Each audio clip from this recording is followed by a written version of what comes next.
Every year without fail, before the arrival of August 31st, there are muddled minds out there who are trying to justify why Sabah celebrates the August 31st holiday.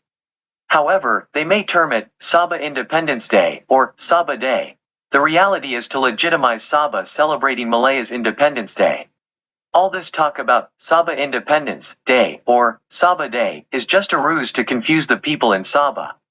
For those Sabahans who know the truth about August 31st, will find there is nothing special about this date.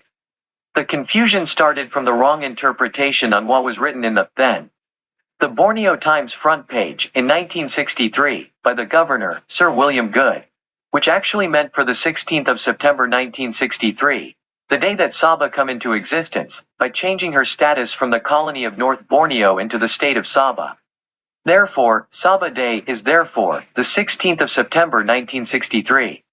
The press statement by the governor was to cover a misguided action made by President Lee Kuan Yew in Singapore. Because of the delay in the formation of Malaysia, Lee Kuan Yew made a unilateral declaration of independence for Singapore which took the British by surprise. Lee Kuan Yew knew what he did was not legal, but he took advantage of the delay to get additional concessions from Tunku, which he finally gets in the form of Supplementary Agreement 10,761. The delay in the formation of Malaysia was due to the United Nations mission to Sabah and Sarawak which could not be completed by August 31, 1963. This was also the reason an amendment was made to the Malaysia Agreement 1963, the only amendment made, which was signed in Singapore on August 28, 1963. The amendment was to substitute the date August 31, 1963 to September 16, 1963.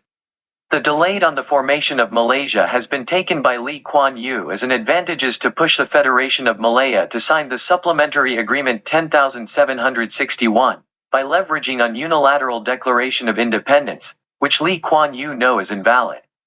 Therefore, between August 31, 1963 and September 16, 1963, nothing happened to Sabah.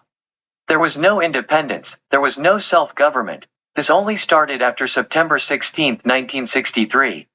The Union Jack was still flying and the last governor was still in Jesselton. Unfortunately, there are some Sabahans who insist by twisting the newspaper report which has no legal basis and some old photographs, which definitely has no legal power whatsoever, are all the evidence they need to claim that Sabah was independent. They are just delusional, but instead of keeping their problems to themselves, they are spreading this sickness throughout Sabah, specifically in the KDMR, Kadazan Dusun Meru Rungus areas. They never spread this issue in the Muslim areas. Perhaps it is because UMNO has a tight rein throughout these areas. Whatever it is, what these Sabahans are doing is actually complementary work. Perhaps this is because UMNO Sabah cannot make any statement pertaining to August 31, 1957 celebration.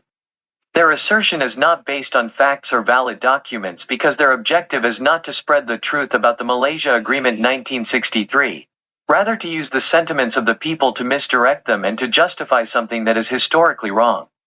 Is Sabah independent? They keep arguing about this issue.